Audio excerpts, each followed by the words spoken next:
মক্কাতে জন্ম লইলেন মুহাম্মদ নবী, মদিনাতে বাস করিয়া তাকে সেই নবীর কলমা পড়ছি করি বর্ণনা। আরে মন্ডল পূজা দিছি রে আমি 1 বছর তাকি সাইরা, সেই কথা ও শূন্য যখন এই হাক্কি রাজাটা, আরে বিষম গুসা হইয়া গেল করি বর্ণনা। বিষম গুসা হইয়া দেখুন হাক্কি রাজা করে হায় রে হায়, এমন ভাবে মারো রে তারে প্রাণে রাইখো না, এমন ভাবে মারো তারে প্রাণে বাঁচাইও না। আরে মক্কাতে জন্ম লইলেন মুহাম্মদ নবী, আরে মদিনাতে বাস করিয়া আছে সেই নবীর কলমা যখন একিন করিল, আব্দুল্লাহ রে এমন ভাবে মারো তারে প্রাণে বাঁচাইও না, এমন ভাবে মারো নিয়া তারে গাছের মাঝে ফেরাক মারিয়া, আরে আব্দুল্লাহর হাত পাও বান্ধা যখন লইয়া ছুটিল অনির জঙ্গলায়, অনির জঙ্গলাতে আব্দুল্লাহরে লইয়া চলিল, হাত পাও বান্ধিয়া যখন মারার জন্য গাছের নিচে নিয়ে যখন মারতে প্রস্তুত হইল, ওই সময় চাইয়া দেখে নবীর ছবি যখন আবু বকর এমন ভাবে মারে তারে রে ভাই প্রাণে বাঁচায় না। আরে মাইকাইয়া জফে আব্দুল্লাহ নবীজির নাম রে আশিকের দেওয়ানা,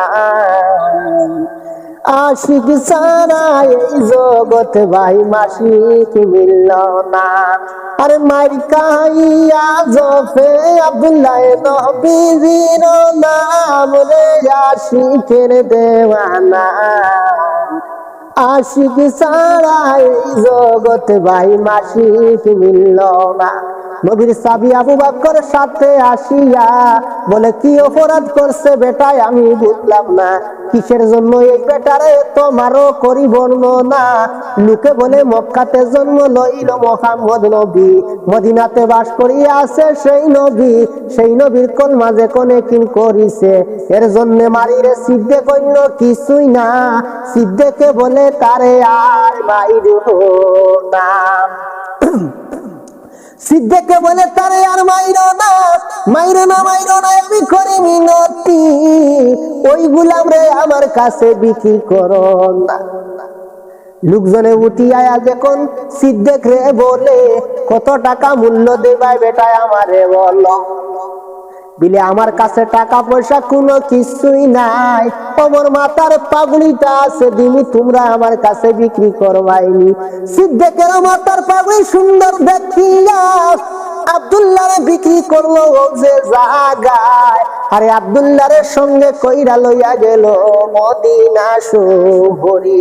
নবীজির পায়ে যখন দিল ফালাইয়া, নবীজি দেখিয়া যখন করে বর্ণনা, কি অপরাধ করছে বেটা এই মানুষের এই যে অবস্থা, সেই কথা শুনিয়া যখন সিদ্ধেকে আকরে করে বর্ণনা, নবী গো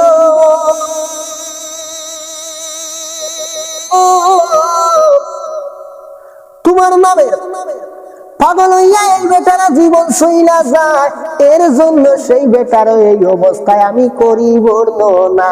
বুক ফুলাইয়া আমার নবী আব্দুল্লাহর গায়ে হাত দিলেন, মুখের লোভ দিয়া যখন সারা শরীর মালিশ করিলে, আস্তে আস্তে আব্দুল্লাহ ভাই সুস্থ হইয়া যায়। এইখানেও বেল্লালের ইতি যখন শেষ